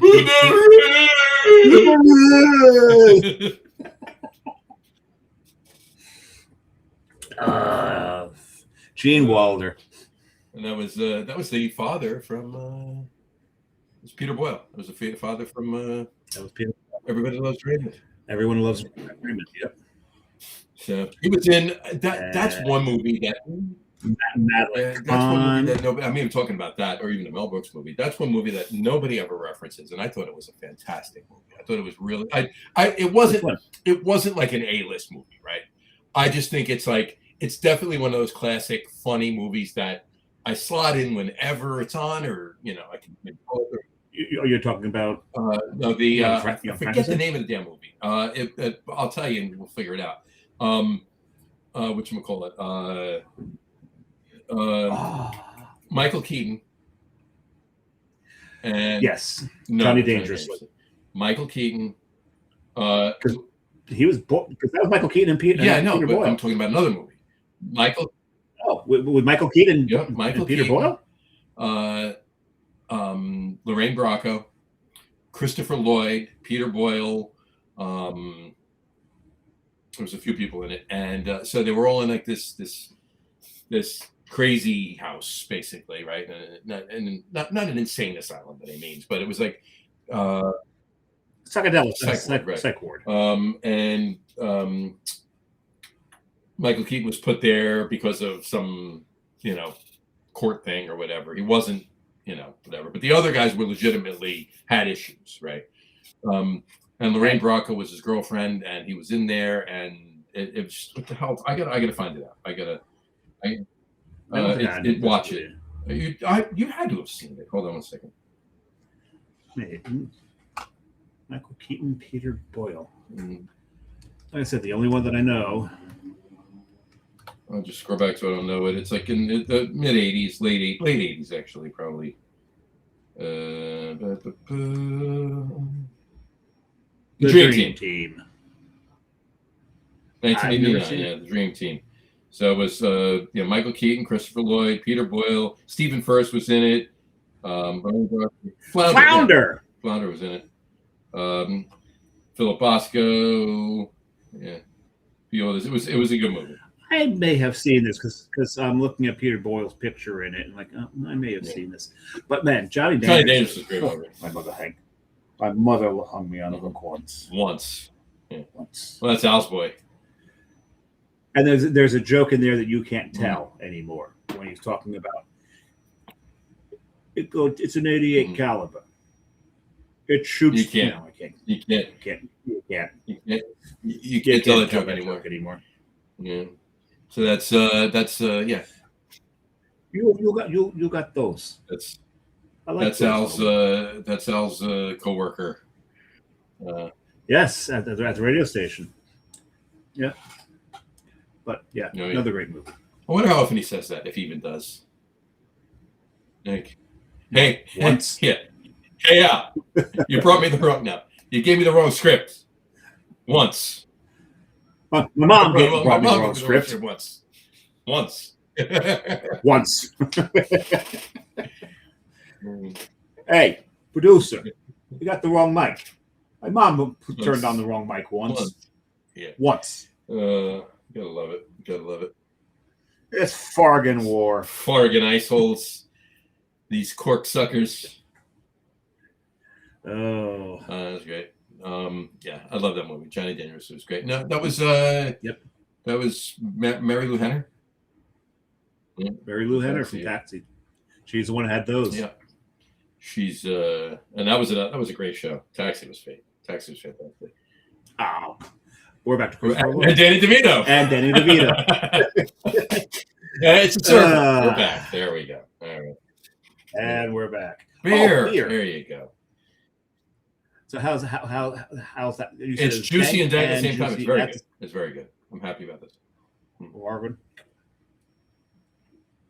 Alrighty then. This is very tasty. I'm liking it. It's definitely yeah, I could definitely tell that this is definitely like an early Bissell recipe, you know. Yeah. I'm getting dank. I'm almost getting weed. That's how dank it is. But there's a lot of elements of juiciness to it too. It's really good. So what you're saying is dank and juicy at the same time. Yes. Okay, so not only are you saying the same thing again, you're being a little redundant. So should I be redundant or should I say the same thing more than once?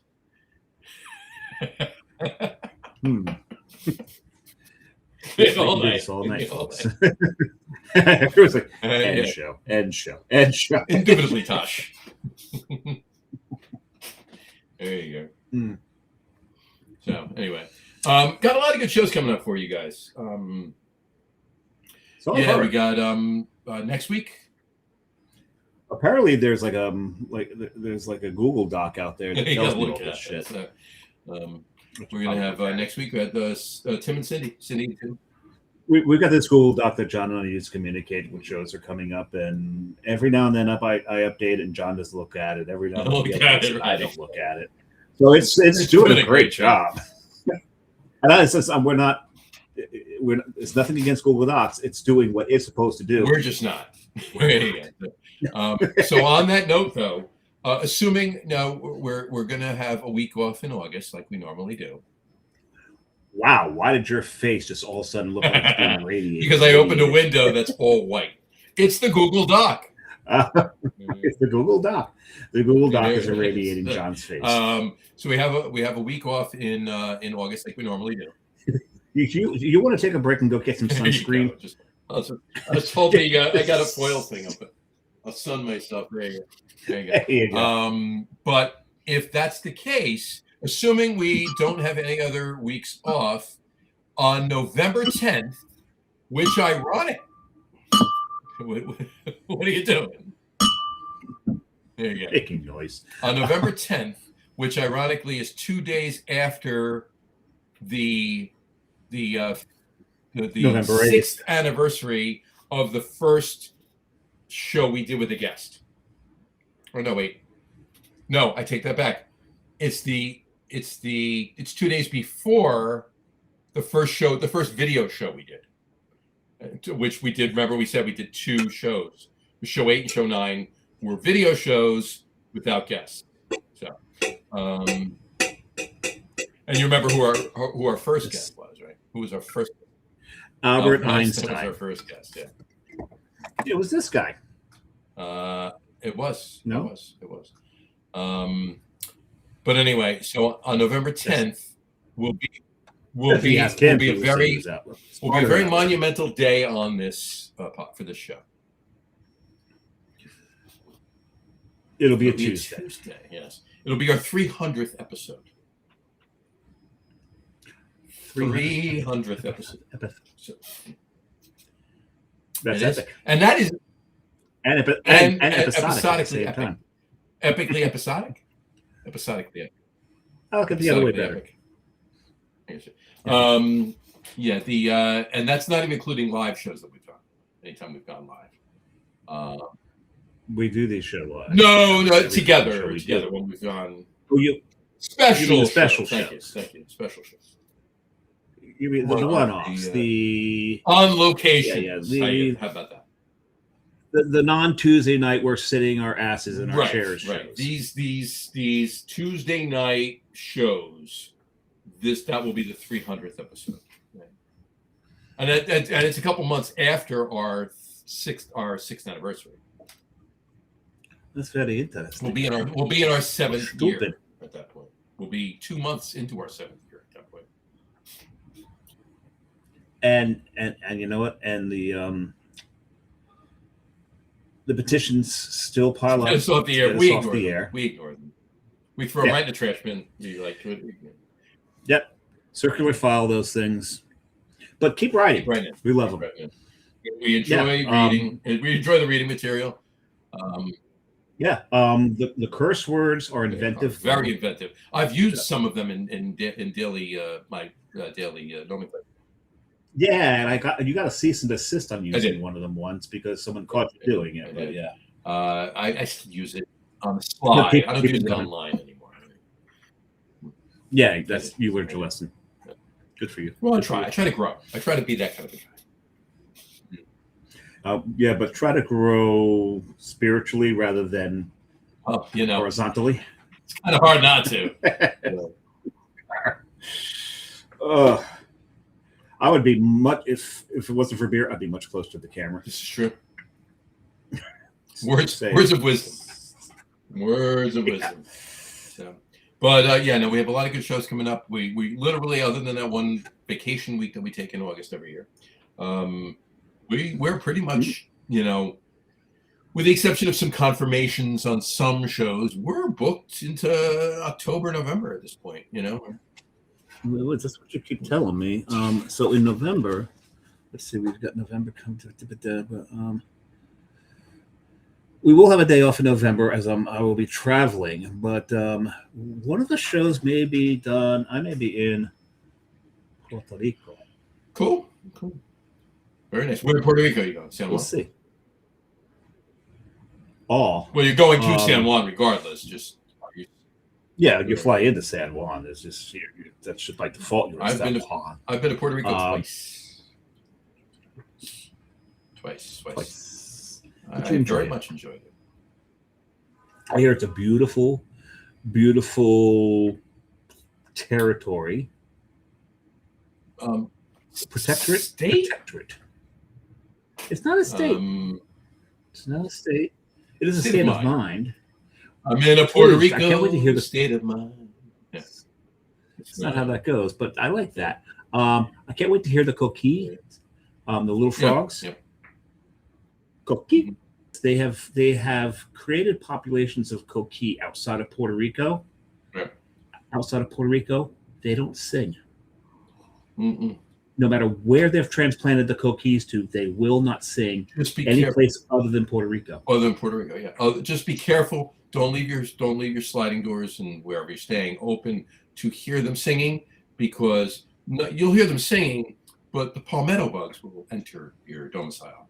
So palmetto bugs are here we call them the shield bugs, also known as stink bugs. No, right? No. Oh no, the palmetto bugs are different than stink bugs. Yes, palmetto bugs are very, very, very large tropical roaches. Oh, those things. Yes. Yeah. Also, there's tarantulas. That's another. Yeah, there you go. But the thing about the Puerto Rican tarantulas is there's also geckos and lizards, which are kind of cool, and then you can pick up and bring them out. That's fine. Yeah, well, you can do the same thing with the tarantulas. The tarantulas are actually completely harmless. Mm-hmm. You can just pick them up and take them outside, or squish them, or you can just. I squished a tarantula once, and it was kind of disgusting. Yeah, the ichor. Yeah, is gross. So just pick them up and throw them outside. They're fine. They're fine. But no, really, really looking forward to this. I've got to book it yet. I want to do snorkeling with sea turtles. Mm-hmm. I've already booked our, kayaking in the bioluminescent bay. And I did it while I did it. Not only while the moon is waxing crescent, but so this it'll be dark. But also the moon will Waxing set. crescent, not waning crescent. Waxing crescent. But the moon will have set by the time. Will you be waxing nostalgic while it's waxing crescent? I'll be waxing my loin. No, let's not do that. Ow! He said it, folks. I didn't. You've seen 40-Year-Old Virgin, right? Of course. The reaction of them waxing Steve Carell's chest. It's actually in that. Kelly Clarkson. He's actually, he's actually in a lot of pain. And they actually did it. They actually did it. And the person who's waxing him, her reaction, her laughing through the whole thing is actually straight natural because she didn't expect him to react the way he did. And also the rest of the actors, them laughing their asses off. This is just, let's just film Steve Carell being waxed. Getting tortured. That's great. We're going to do that, but we will go to the. There's another actor originally born in. So briefly after he was born in, but born in originally from Jersey, and he was in that movie. Not Paul Rudd.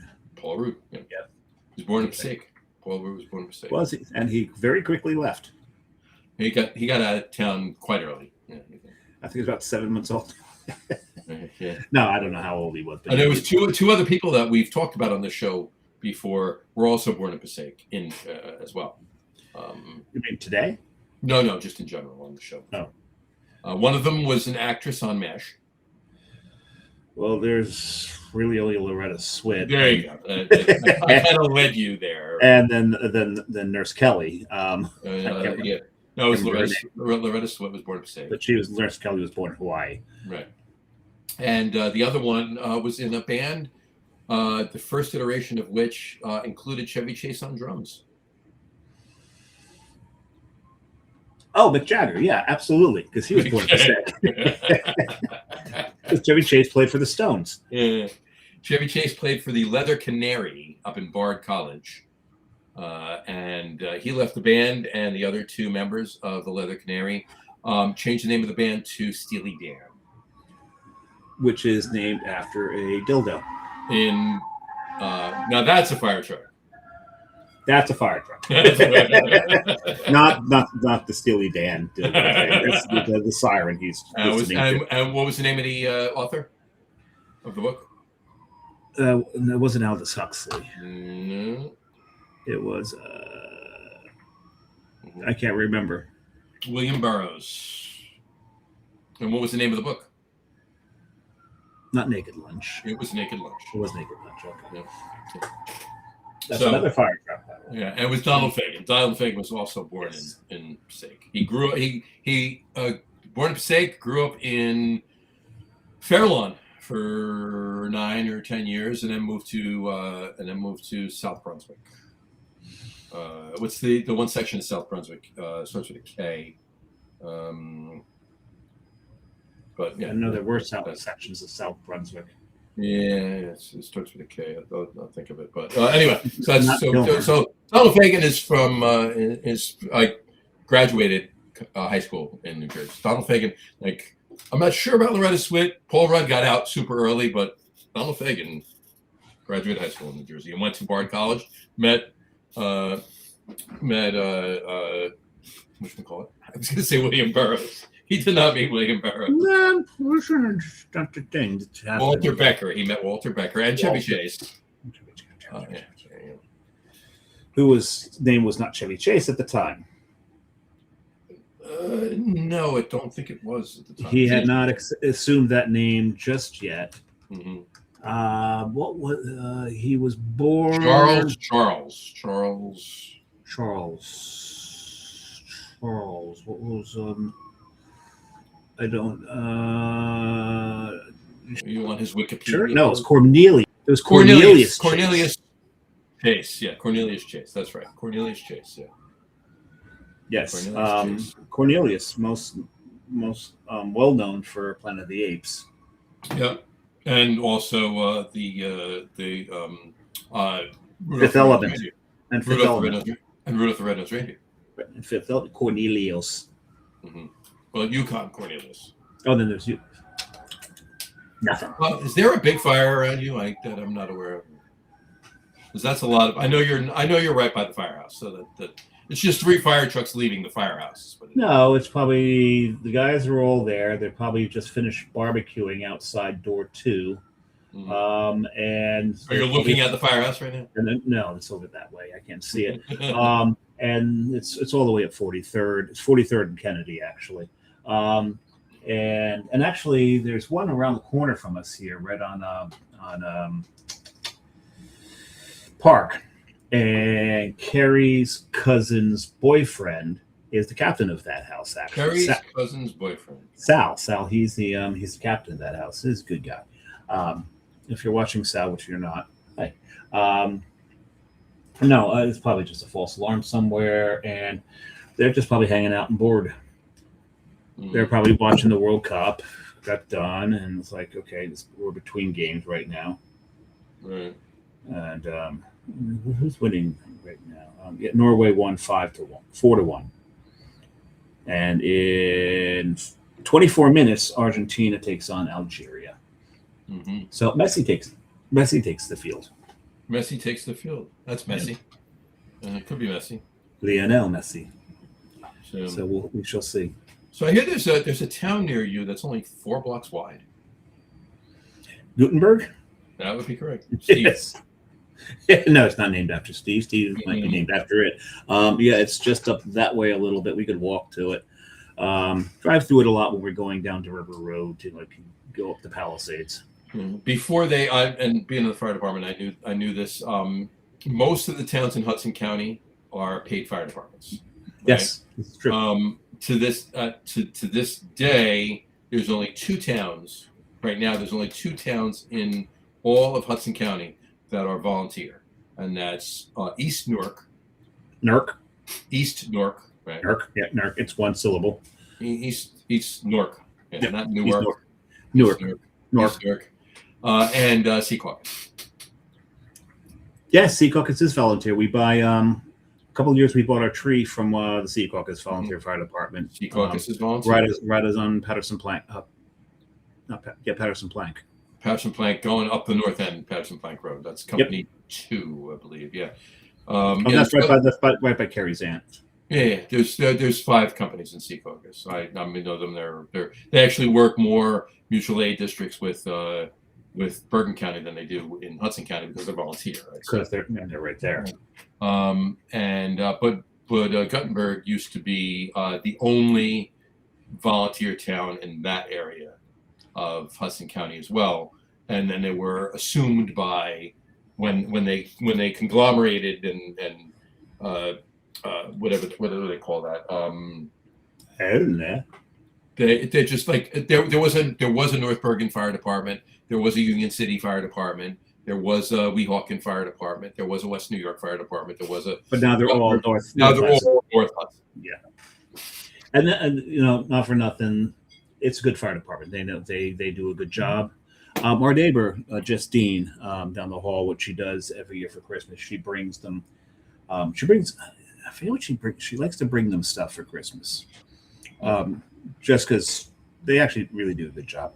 But we did let Sal know, because they're the closest fire department to us, that if anything happens to this building, we've given them our apartment number, so they know to get us out first. You first.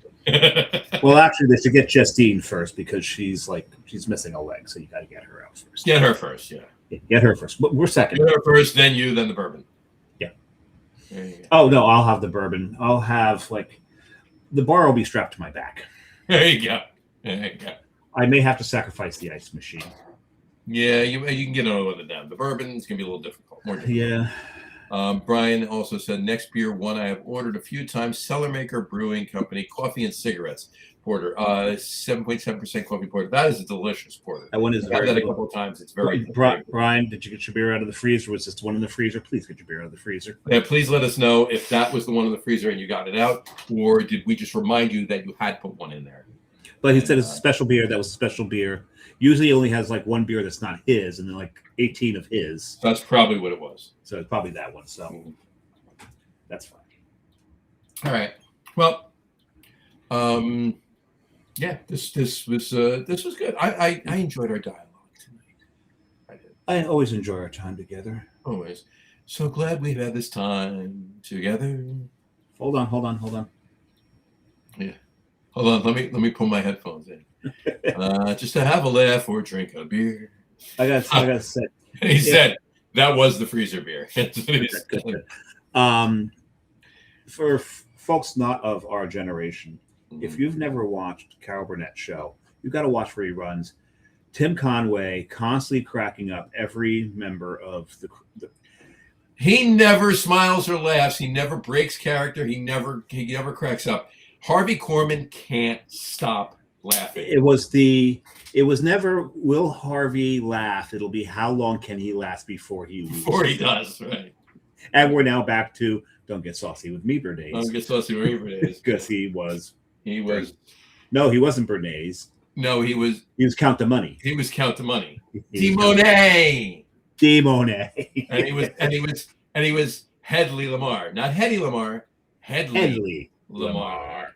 In Pleasant. No, there was one time that Tim Conway did lose it. And Vicki Lawrence cracked him up. They were doing a Mama's sketch. Mm-hmm. And he's sitting there and he starts going off about this elephant and how an alligator had come up and clipped off his trunk, and he was and everyone's laughing, and Carol's trying to get on with the skit, and Vicky finally says, "Yeah, I get on with it. This little asshole would shut up." he lost it, fell off. He's sitting on the edge of the couch. He falls off the couch. It's the one time that someone on the cast got him. That was such a good show. And I really think it's because Vicky was truly pissed off at them. It definitely, 100% was. 100% was. She was pissed. She would not have said that. She would not have gone there. It was great. Who was the good-looking guy they had this show? They had him only because he was, and Kara was always like fawning over him. What was that one's name? I can never remember his name. But they did one skit with him and Tim Conway. They said, "You're going to do a skit with Tim Conway." I think Ken Berry, wasn't it? No. That's from F Troop. Yeah, but I thought he was on a few times. No. This is I can't remember his name now. But at any rate, they said you're going to do a skit with Tim Conway. You're going to be a downed U.S. Pilot in World War II, and he's going to be an SS officer, and he's going to be interviewing you. What they didn't tell him was Tim Conway would be interviewing him with a Hitler hand puppet. Oh, Lau Wagner. Yeah. So can you imagine being interviewed, Tim Conway with a German accent, and he's got a Hitler hand puppet? Lau Wagner had no chance. Not a minute. Not a minute. Folks, listen, people. If you're of a certain age, you know what we're talking about. You don't need to go watch it anyway because it's hysterical, right? But if you're younger and you have no idea what we're talking about, hit up IMDb, go check this out. Go to YouTube. You don't even have to. I mean, I promise you, every single Carol Burnett episode is on YouTube.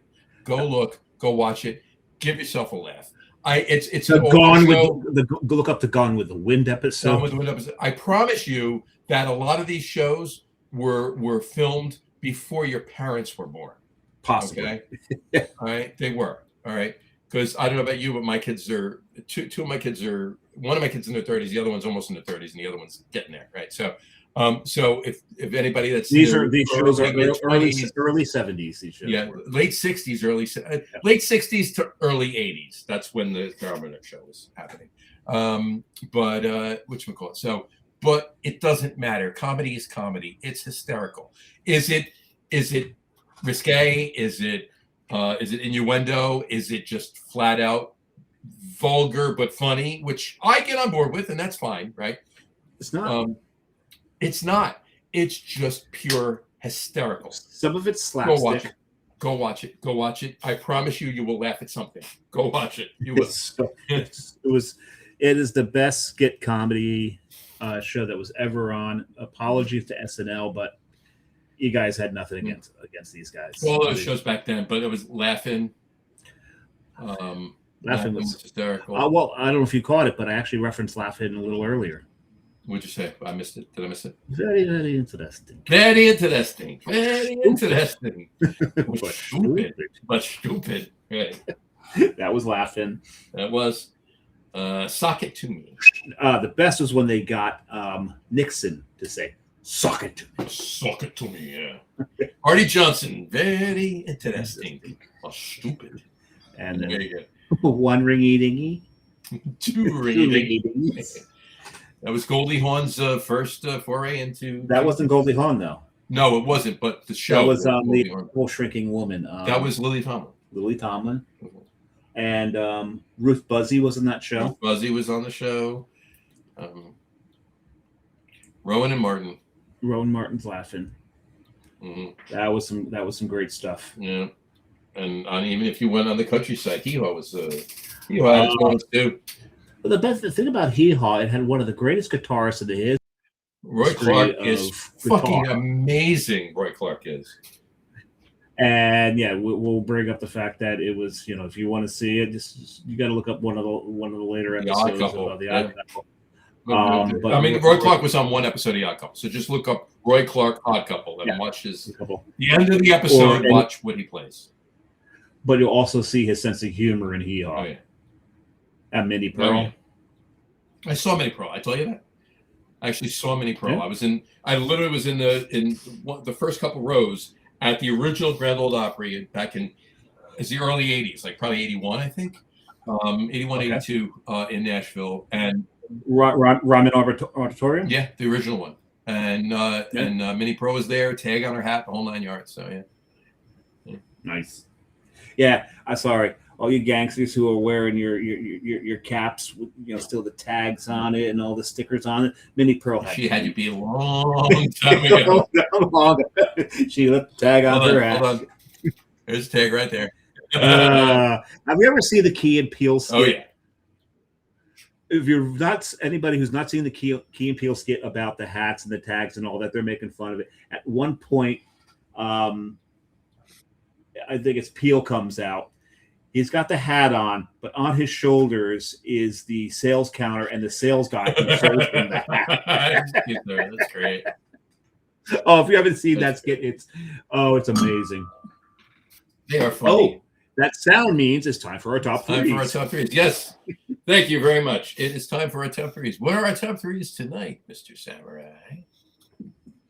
So our top threes tonight are based off of a comedy skit. I don't know who the comedian was, but he was pretending to be a waiter at a Mexican restaurant. And people going, well, what is a tostada? Well, that's a tortilla with meat and cheese. Okay, well, what about a taco? Tortilla with meat and cheese. Tortilla with meat and cheese. Well, what about a burrito? That's a tortilla with meat and cheese. So tonight's top three is, because it is National Tortilla Day. Top three favorite iterations of it's a tortilla with meat and cheese. With meat and cheese. That's a great descriptor. Exactly. And it is National Tortilla Day, so we had to go. As we know it in the United States, actually, that's true Mexican cuisines a bit. This is very true. So I've had it. And I told John to be specific about it, not just tacos, burrito, tostada. No, be more specific. And so I'm gonna be more specific. My number three, and John had the tortilla chips earlier, so this counts. But it was the nachos at Red Iguana in Salt Lake City. Red Iguana? I took my Red Iguana. My son and I, when he graduated, he wanted to go to Yellowstone. So we landed in Salt Lake City, and we went to Red Iguana for lunch. And it's been referenced on the show before with Dave Jimenez, because he's in Salt Lake City, and he knows the place. And there's a line. We put our name in, went and got a couple of geocaches, and came back and still had to wait. But we ordered the nachos as an appetizer. They put this plate in front of us, and we housed this thing. It was really just a race to see which of us could get more of it in our faces before the other one. And my son put it perfectly afterwards. He goes, they're good when not a word is spoken until they're gone. Mm-hmm. And he's 100% correct. And so those, absolutely. It's weird because two of mine come from that friggin' trip. You would think if you're up in like the mountain states that you're not getting good tortilla meat and cheese, but they do it well there. We're in West Yellowstone in Montana, of all places. West Yellowstone in Montana. And it was in a bookstore gift shop, and they had this little cafe in the back. And our first time through there, we'd stop to look at some of the knickknacks and stuff, so we wanted to buy anything, bring anything home. And we saw this counter. We're like, well, maybe we'll come here for breakfast tomorrow. I'm like, okay, let's do that. We come in. Their breakfast burrito. Matthew got I think it was called the porker. It had sausage, ham, and bacon in it, along with hash browns, Where was this? rice, cheese, meat. I can't remember the name. It's West Yellowstone. I can't remember the name of the actual place. The breakfast burrito there. Oh, but the breakfast burrito there, and I had a breakfast burrito, and damn, those breakfast burritos were good. But my number one, and I've tried to recreate them at home, and we're back on the breakfast theme here. It was the Quickie Picky in Austin, Texas's breakfast burritos. They had these nice, soft, the Quickie Picky, these almost pillowy flour tortillas with it was egg, bacon, and cheese on them. Oh, these things were divine. And I try to make them at home. Every now and then I get really close to them. In Austin? But in Austin. And the best part is the Quickie Picky was in the parking lot of the place we stayed. Really? So we get up in the morning and Carrie would still be full from the night before. And also knowing we're going to go get Texas barbecue. She's like, yeah, I'm not having breakfast. So I just walked down to the Quickie Picky, got a couple of breakfast tacos. And so Carrie never actually had one of the breakfast tacos. No? But if we ever go back, I think she will. Really? Because I just raved about them. But, I mean, let's face it. There's so many great places you can get tacos. When we were in San Antonio, and maybe I'll put this in as an honorable mention, when we were in San Antonio, we did a taqueria crawl. We hit like 5 different taquerias, and there was this one I had lingua tacos. Oh, those were so good. Really? So you can just put it down to San Antonio taqueria. That's what I'm doing. Yeah, just do that. It's an honorable mention. That's what I'm doing. Crawl. There you go. Crawl. In Austin and San Antonio, I think you really, really have to try to get a bad taco. Yeah, really. Yeah. And you would probably fail. So, on to you, Johnny. All right. Hold on, I'm just typing. All right, there we go. John does not type very fast or well. There you go. All right, so I'm good. All right, so my honorable mention, all right, is nachos that I had. And you know what? I actually meant to look it up before. I put it down as my honorable mention, but I don't remember the name of the place. But I'm going to actually. Well, I've forgotten how much of. If my number 2, I completely forgot the name. But I know exactly where it is, so I'm just going to go to. Well, while you did that, I'm going to go to West Yellowstone and see if I can find the name of the place where we got that breakfast taco. There you go. It was not too far from the Conoco station, which is right there. There's the West Park Mall, West Park Outdoors. It was not the West. No, that's not true. Was it the Horseshoe Gift Shop? Or was it Dancing Moose? Those are such Montana names right there, right? Horseshoe Gift Shop or Dancing Moose? No, it's not the Horseshoe Gift Shop. Wait a second. I think we have a winner. Yes, it was the Dancing Moose. Was it the Dancing Moose? Was it the Dancing Moose? It may have been the Dancing Moose. Maybe not. Don't quote me on that yet. Are you close to? Well, I'll tell you right now, it's gone. Whatever it was, that's the problem. Well, that's young. I'm just sorry, reading.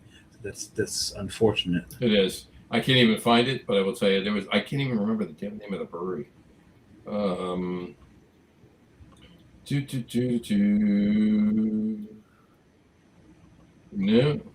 it's because it's up here. It would have been here. No, it's gone. Whatever it is, it's gone. It's a shame. All right, there was this place in Beverly, Massachusetts. It was up the road from Gentile Brewing. I forget the name of the brewery. I can look it up. I can find the name of the brewery and then find out where it was. But At some point, yeah. But in any event, it was this next door. So they didn't have any food at the brewery, but next door there was this taco place, and the nachos that they had there. You ordered an order of nachos, and one order of nachos, it was like $12, and it came out on a platter this big. Okay, so it was basically That's basically big. I'm on a completely different window. basically a cookie sheet of nachos, and on it was beef and chorizo, and oh my god, these nachos were ridiculous. That's my honorable mention. I'll remember it. I'll say this. I actually have the name of the place where we had the breakfast burrito. It's called the Book Peddler and Coffee Cafe. Book Peddler and Coffee Cafe. That's the where was that? That was in what West Oh, that was the that was West Yellowstone. What was it called? The Book Peddler? It's the Book Peddler and Coffee Cafe. There's a picture of it right there. Book Peddler and Coffee Cafe. If I zoom in on this, I can probably find it's right. What's it called? The Porker? Oh, I can't see it from here. Let me zoom in on this one on my actual screen because this is actually pretty good. There's the breakfast burritos, and it was called. Matthew had the Wild Hog. I had the Good Old Boy. The Good Old Boy. These things, yeah. When we got time for lunch, we weren't really that hungry. Because these things, oh my god, they filled you up. They did, didn't they? No. Old Planners. That's what it was. That was the name of the brewery. Was Old Planners. Do they have peanuts? No. Old Planners. So let me see something. Let me just see if it's Old Planters Brewing Company. Permanently closed. All right, so Mexa. So there you go. I found it. We're good. You done Mexa. It was Mexa. The nachos at Mexa. I'm sorry. I'm typing it here, so I remember it. But I'm serious. Anybody gets to Austin, and it's north of Filthy Six. What do they call it? 36, 6th Avenue. It's north of there. We weren't too far from 6. We could go and we could walk to 6th Avenue. 6th Avenue is just a place of regrets for many people. But this was the counter at the Quickie Picky. Mm-hmm. So read that. 27 taps, growlers to go, pints to stay. Growlers to go, and pints to stay. There you go. And they made fantastic tacos. So, to anybody who's listening, definitely go there. And John, so here's one thing you could get at the Quickie Picky. Hold on, let me get a picture of this so you can see it. There you go. There's the nachos at Mexa. That is one order of nachos. One. Look at what you could get at the Quickie Picky. Carl, you can get Carl at the Quickie Picky. That's awesome. That's how great that beer was. How often have I brought that up on the show? There you go. All right, yes, it is. All right, and I've had it on the show. We both had it on the show. So there you go. We done did. I had it live from the brewery. You did. All right, so that was my honorable mention. So I am. Oh yeah, we're still under. There you go.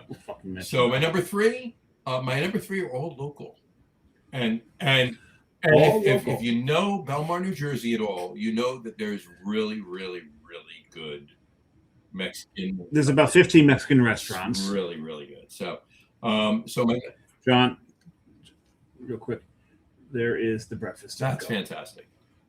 That's fantastic. You can't beat that. There you go. So my number 3 is the chorizo tacos right up the corner here at Cielito Lindo. And Cielito Lindo has several locations. There's one in Asbury Park. There used to be a second in Belmar. If you know Belmar, New Jersey, it's a less than a square mile town, and there were 2 Cielito Lindo locations. They sold one of them, but there's one in. I think there's one in Brick. There's one in Asbury Park. Anyway, Cielito Lindo, the chorizo tacos. They're so, and I always get the soft tacos too, the soft tortillas, and the corn tortillas too. That's why I get them too. I have another honorable mention, but There keep you go. going. So my number 2 is the Southwest Burrito at La Sierra, just down the block from Cielito Lindo in Lake Como. Fantastic. One of my favorite burritos of all time, right there. So big tortilla, beef, Gotcha. cheese. There you go. There you go. And my number 1, and it's not self-serving. It's not to kiss ass. It's the truth. Jess's Tacos that we make at home. Yeah, I was going to tell you, but not made it home because my nacho game is massive. But the anyway. beef and chicken tacos, we make beef and chicken taco meat, and with tacos we do hard. We do hard and we do soft flour and corn. So we have a mix. So we're going back and forth. We're mixing up between corn tortillas and soft corn tortillas and soft flour tortillas and hard shells and cheese and rice and everything else. And when we do a taco night, it's fantastic. So that's my number 1. Very nice. You've earned your points. And it's true, but it's true. I didn't just blow smoke. So there you go. I was going to give another honorable mention, but I can't find it. It may be gone. It was in Boston. Boston, of all places. Where in Boston? It was going through Cambridge on your way out to the Boston University area. And I can't find it. It seems to be gone. Is that right? Yeah. Well, I'll tell you right now. If you want to talk about that, there's a fantastic tequila bar with tacos and everything else, street corn, Mexican street corn, everything else in Boston, right off of Newbury Street on Dartmouth. It's called Lolita Tequila Bar. And it's not been to it. Must been open. We've been there probably 4 or 5 times. Sent my daughter and son-in-law there. We've been there with Mike and Lauren. It's really a good place. Fantastic food. Cool. And ridiculous tequila selection as well. Now, if we had gone like more generic, the one thing I would have mentioned is I really do like chimichangas. Oh, chimichangas are fantastic. I haven't had a chimichanga in a long time. We gotta go. We gotta go back. We gotta go back up to your buddy's place in. Oh well, yeah. Their nacho. I had to up my nacho game. I gotta be honest with you. I would just sit there and get tamales all night. Their tamales are fantastic, but their nacho game's huge. The mole sauce there is fantastic. It's been a while since I've been to Best mole I've ever had, and I'm not even kidding. The best mole I've ever had. Yeah, my neighbor next door, right there. Oh, Lucky's mother. Yeah. Lucky, who's been on the show many times, barking. Many times. And the reason John won't call the cops on their barking dog is because he wants mole sauce. She's from Oaxaca, and she makes the best mole I've ever had. Well, it's funny. I've seen the kitchen at Chico's, and it's a bunch of abuelas. It's back there making the mole, so it's good. Mm-hmm. Fantastic. All right. Yeah. This 50% is really kind of like hitting me, and not in like the drunk sort of way, kind of the I need to sleep. Yeah, I'm getting there too. I'm hungry. You're hungry. I think we've done our damage. No, I'm not hungry. I'm tired. You're tired. I'm hungry. There we go. Yeah, I'm just tired. Event. Well, we got a lot of good stuff coming up for you, so stay tuned. We hope you enjoyed this, just the two of us chat tonight. We did manage to get in some beer conversations. Yeah, we were kind of like all over the place tonight. But there was we talked. We drank beer. We drank beer. Did you? We had some beer. I did. Yeah. We talked about beer. We drank beer. Yeah, we drank beer. So there you go. All right. Well, in any event, on that note, though, we will wrap up. How many beer podcasts can you listen to that will talk about how they name rest areas on the Turnpike and Parkway? 100%. We won. We win. We win. There you go. We win in that category. Exactly. And on that note, though, we will wrap up the show for today. We want to thank everybody for watching. And for those of you just listening to the audio podcast, thank you for listening. Don't forget to visit our website, www.logroom.com. That's LAGERROOM.com. And please remember, like us and follow us on all of our social media, Facebook, Twitter, Instagram, and, of course, our YouTube channel. All of them are at The Log Room.